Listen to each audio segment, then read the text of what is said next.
Hello. So this is a game about realizing big advantages. And one of the most important skills in a chess player is to not be too casual whenever we try to win winning positions. And we will see such an example here. So we will skip through the opening. We have the accelerated dragon. Black decided on an unconventional way to play, which is to take back with the d pawn. Taking back with the b pawn is more natural, of course, and something like this doesn't really make sense for white with the king in the center. But taking back with the d pawn is also quite decent, and these endgames tend to be quite good for black. Okay, let's see how this goes. So first black took up some space on the queen side. He developed his bishop, a5, a4. Now black takes a lot of space on the queen side and plays knight h5. Well, this move, the player gives it a question mark, and I tend to agree.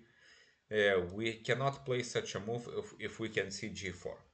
Of course, you can say g4 kind of weakens the position, but without queens on the board, I don't think it really weakens anything in particular. And basically, white has gained space for free. And this is why we call it space. It's not a weakening in an endgame. And more importantly, black has lost a move. So now white got to challenge the center. Knight d7 makes sense. Now black got a favorable exchange of bishops. Knight e5, taking on d4. And so far everything is quite good. In general, black's knight is quite well placed. His bishop will soon be better than this one after c5, c4 comes, which gives black some advantage. So let's see how he handles it. So king e3, c5. Now white plays knight b5, which is of course the most natural move. Surprisingly, white's only real move is king f4, which doesn't react to the threat at all. It counterattacks the knight, and for example, after this and this, black still has some advantage, but after a strong move rook c1, white can expect to move his bishop somewhere, play c3 eventually, and hopefully use his more active king. But after knight b5, now black is basically winning. After c4, bishop a3, a2, and now black didn't really think for a little bit. He had 25 minutes, which is definitely enough to find the winning continuation, or at least to look for it, which is b3. But we will take a look at it a little bit later. Of course, g5 makes sense. It's a very intuitive move. We just kind of secure our knight on e5. We put pawns on dark squares. There's a weakness on f4. It's a quite aesthetic move. It of course makes sense. But we cannot just play positionally all the time. Positional play doesn't win games. We play positional chess to get ourselves into a position to eventually do some kind of knockout blow. And here black had a chance to play b3, which on the surface loses a pawn, but it doesn't really. White has to take basically. If he plays bishop b1, after rook d1, this is a very sorry sight for white, and he will soon lose. But after taking, we insert this check, and after king e2, we take here. Next, we will take here, and black is just completely winning after taking all of these pawns. So this isn't very difficult.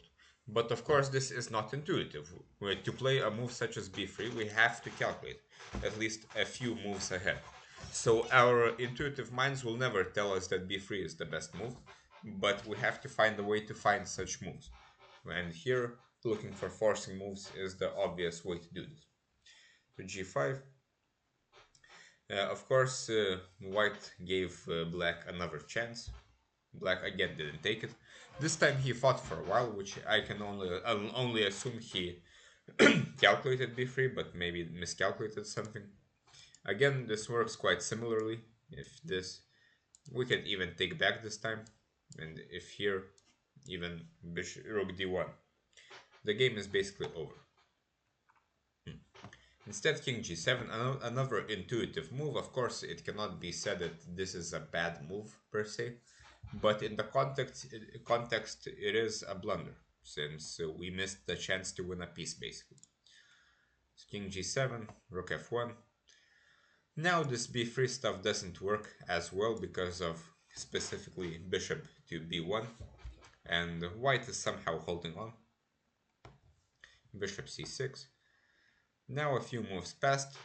Again, black has a winning advantage after this. Now he's just winning the bishop outright.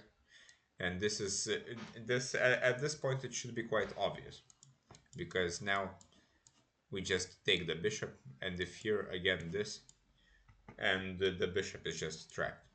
Well, he can play here, but we can even take a pawn, play this at some point. Black is completely winning. So instead, black went for this, and he went to take this pawn. And this is actually the biggest blunder here. The move black should play should be quite obvious, which is b3 again. We know the variations. Instead, black goes to take this pawn, but in reality he doesn't even win a pawn, since the c4 pawn is also just hanging. So after this, the player said he missed this move, but it's interesting to think about what was white supposed to do instead. The rook can't really attack anything here. The king can attack the knight, the bishop can't really go anywhere. None of this makes much sense.